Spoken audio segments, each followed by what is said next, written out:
George Stephanopoulos said it was the worst debate he has ever seen. 2020 deserved this debate. All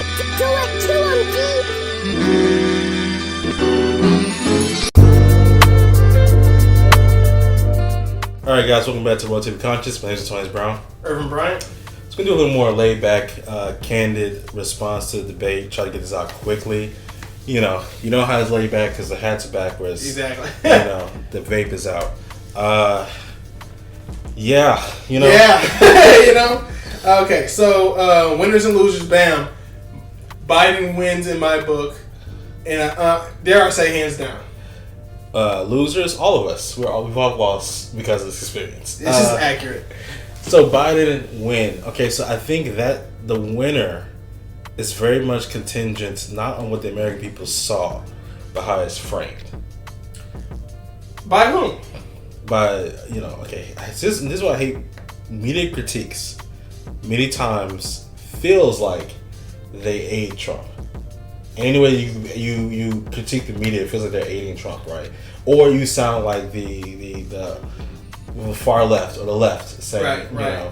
And so my main problem is that in trying to be objective, there's a both sides to this that people want to say, right? Yes. And so Biden did call the president a clown, but when you put a when you put a wig on and makeup and you put on a red nose, you look like Ronald McDonald to me, And so, I would say that I think Biden did win. I think in the parameters of the debate that the Trump team has set up, right? Yeah. And you saw Donald Jr. trying to change it a little bit, but the parameters of the debate they had set up was that Donald Trump, that Joe Biden couldn't answer questions, couldn't come up with a plan, couldn't be coherent. He would stumble, he would fumble, he would do different things, right? I get upset about that because I, as a kid, who stuttered. And, even if these videos are edited, so, I'm going to stutter from time to time, and I'll try to get that out of there because, a stutter is a stutter, and, his S's, that's when he slips up, sorry, so sometimes he'll mess up in the Supreme Court, and, he'll stutter a little bit, right? That's his thing, right? So, I believe that Biden won, from my eyes, from what I saw. But as we've seen in 2020, your eyes, what you saw probably doesn't matter. That's the truth. Yeah. 2020 is a year of gaslighting. It's when I learned what that term meant. Yeah. I don't know where it originates. Yeah. And when you talk about gaslighting at its, I won't say at its finest, at its grossest. Not fine. Yeah. But large and overbearing, disgusting, gross, is what we saw tonight. And I'll repeat what my words were as soon as included was he's flailing. Trump was failing. In 2016 we saw, this is on brand Trump. Yeah. You know what I'm saying? Chris Rock said, he's never surprised you once, and he literally has not. I mean, he called Rosie O'Donnell a fat pig, unprompted. Yeah. There's no reason for him to say that. Yeah. So, I mean, he's been since the 90s, the same guy. Yeah. Especially since political life, the same guy. But tonight, first off, Biden's on message. None of the old man stuff. A little bit of stutter, a little bit of frustration. But especially compared to Hillary Clinton, that is a body. His on message levels were through the roof. Aplomb, laughing at the president. These are all excellent. But the president looks different is that he's flailing in that as the second term is supposed to be a referendum on the previous.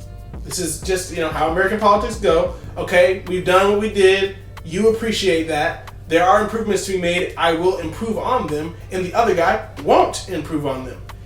He is incapable of doing that. As the outsider, right? And this is the whole Republican, kind of Christian, conservative. Oh, they're always persecuting us. The liberals, they won't let us talk. Patriotic education. You can't do that when you are the king. Yeah. When you are the president, when you have the power, when you are the law, you can't just talk mess about those in power because it's you. All the problems are ostensibly your fault. And even though he does gaslight King, circle around that and tries to obfuscate and make it seem as if it's Joe Biden or Obama or whoever else's fault, Nancy Pelosi. The blame rests squarely on his shoulders. The responsibility to have the knowledge that he doesn't have rests squarely on his shoulders. And as that weight piles on, as Christopher Wallace doesn't let him eel and slip away from all these questions, even though fighting him tooth and nail, right? Like a substitute teacher with a bad class. Yes. As he gets held to the truth, longer in the debate, he gets exhausted because he simply cannot escape his own ineptitude. Yeah, so like it was bad. Like it was like a bad performance. It was very bad. And like, even for Donald Trump, it was not good. And he's at his best when he is, when he's making fun of Marco Rubio, and you're like, ha, Marco Rubio is a child next to this man. Ted Cruz, you let him make fun of your wife. Yeah. Oh, he made George Bush's brother feel like George Bush's kid brother. Yeah, humble people. Yeah, but Joe wouldn't let it happen. Just like with typical bully. Oh, well, what if I fight you back? Yeah. And so, those, and Chris Wallace, I want to sympathize with him because I deeply empathize. Yeah, he did his best. Maybe you cut. Probably done the best of any Trump moderators, to tell the truth. Yeah, maybe you start cutting mics. I don't know these things. I think that's a rule. I think they can't. Yeah, I think it's an interesting thing because it's not the black church. Because cutting mics feels like a way to like. It's silencing and censoring. Yeah. And so for fairness, I will just try to give you a verbal stop. Yeah. Fairness has died, but Chris is trying to do it.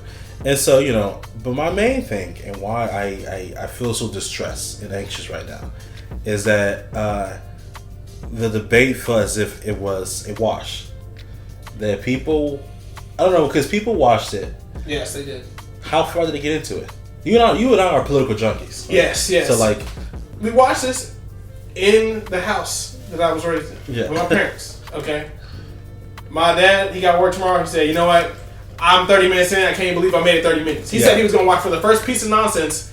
If that was the case, he would have lasted 30 seconds. But he stuck around and said, "You know what? I'm going to go. I got things to do. I got life to lead." Out of 5,000. Yeah. My mom said, "You know what? This is too much noise, white noise. I'm going to go to sleep." Yeah. And so we left, the people who's about the politics exhausted. And so I would equate it to basketball. I will watch a Thursday night Kings versus the Hornets game, right? I'm gonna watch that because I just love basketball, right? It's I will sit through this debate even though it's excruciating, right? But I don't know if the American people sat through most of it. I feel as if a lot of them probably either tuned out. Those who are undecided voters. Man, that's rough. They probably tuned out. Now, I think Joe Biden did a great job turning towards camera, looking at people, trying to say things that way. But I think, and for Biden, for Trump, was it a bad strategy to just make it just white noise? We shall see. He's losing. That's the problem. Yeah. And so when you're losing, you got to gain that ground. He's not fighting a war of attrition where I can simply wait for the other guy to mess up. Yes. Which he kind of did before, right? And Hillary, the emails, boom, boom, boom. All you got to do is bring up the dirt and you'll bury yourself. You're the guy in power now. Yeah. And that balance has been shifted. Yeah. And so, when you play the Rockets, right? At some point the threes are going to stop falling. And I just got to wait. I just got to wait for the threes to stop falling. James Harden's going to choke at some point. Mike D'Antoni got you looking stupid out here. If I'm LeBron James, I just got to wait, right? But if I'm playing a team that's very good, I have to make plays. Right. And I think Joe Biden is a much stronger candidate. And some of this, of course, if you're on the left, you would say this is sexism. It's the underlying problem here sometimes. Right? Yes, a lot. Because Benghazi, but the emails, all that probably was done in a sexist way, right? Handled in a sexist way. But fundamentally, Hillary Clinton was a flawed candidate. She never got above 45 to 50%. Joe Biden is polling at 50%, right? So the game is fundamentally different. He cannot just wait for the bricks to start hitting, right? He can't wait for the 027 drop to happen because Biden looks pretty good at keeping everything working well. And if you're in a debate, if he was in a situation where they were both at 45%, or they're both at low 40%, right? Yeah. If I could just make the debates a wash, right, then we can just kind of get here. But he's losing by 7 points, and losing by 7 points that's not a polling error. And if we all lost, yeah, Donald Trump did not win. Yes. And he only put himself in a harder position to win, right? I don't know who are the undecided voters. You know, we always give them a name. 2008, my favorite one was Joe the Plumber. Yes. You know, I don't know who these undecided voters are. You know, are they watching like this? I don't know, and that's the problem on the forecast of what this actually means. Yeah, it is genuinely hard to tell because we are living in 2020. Yeah, the algorithm rules over all, and the way that this will be spun, I genuinely cannot wait to see. I mean, the AP just had we just talked about the headline, right. Said Biden and Trump last shot at each other, so that sounds like a wash, right? Wash, even though it was not. Yeah, it was Joe not. Biden had a plan for the future, and Trump did not. I mean, just off of that, that's a dub. That's a win. When Trump was talking about climate change in the cars, you know, the look on my face was of genuine confusion because this man incoherent, right? So, like, if you're Chris Christie, right, back in when Chris Christie thought he was going to be president, and you're making an argument for why you don't believe in climate change, right? I don't believe in your argument. I believe you're wrong, but please present me an argument, right? There's no argument that Trump made.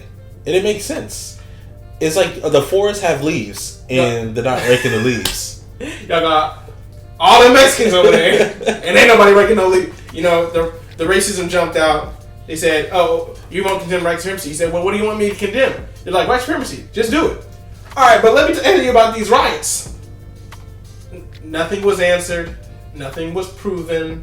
I mean, every goal that you could possibly have, and to put egg on Joe Biden's face, every goal, like they were not achieved. They were not.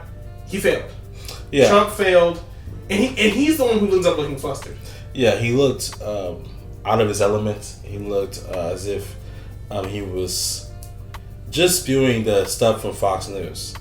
And when you're outside of your echo chamber, it sounds crazy, right? It doesn't sound like it doesn't make sense anymore, right? When you're in a world or in a room with Fox News people, yeah, it sounds right? You know, and you know, MSN, right? If you're in a room with MSNBC people, right? We've been in those rooms with these people who are more on the left wing of the Democratic Party. So it's like y'all talking about. I need y'all to calm down. Doesn't make any sense to me. Define who, what, abolish what. But we were on the equal playing field. Yeah. Chris Wallace was trying to keep it fair. Yeah. And no audience, and that really was the beauty of it. Yeah. I think Trump probably would have survived. They probably would have done way better. Maybe they probably would have been audible groans, honestly, with all because this is peak Trump childishness. But still, he played the audience to his favor in the Clinton debates, especially when Clinton would try to throw out a joke and it wouldn't land. Like that would hurt to watch her flounder like that. And without the crowd, Pokemon Go to the polls. You know, you can't win an election like that. Yeah. Joe Biden did one of those, and I can't even remember what it was, so it wasn't that bad. Yeah. So, keep on, Joe. I'm proud of you. Obama's proud. I know y'all probably drinking and smoking a cigar right now. Go vote. Yeah. My next thing, though, in the forecast, for the last little bit, I think the part that was most telling and most impactful for the future was the last part we're talking about. The ballots, right? Because he talked about 80 million ballots. These numbers are ridiculous to me. There's 328.2 or 382.2 million people in America, right? 80 million ballots is a lot of ballots for that many people, and less than half of the population votes. Yeah, just about resting at about half. Yeah, resting about half. So 80 million ballots sounds ridiculous. Secondly, there are Republican states that do this also. They just send the ballots out, right? And when you talk about unsolicited ballots, it just means that you sit in your house and they send you a ballot and you fill it out. What it really or not. Yeah, what it really means is that they just giving ballots to these people to vote. And I ain't giving Mexicans ballots. They're giving black people ballots.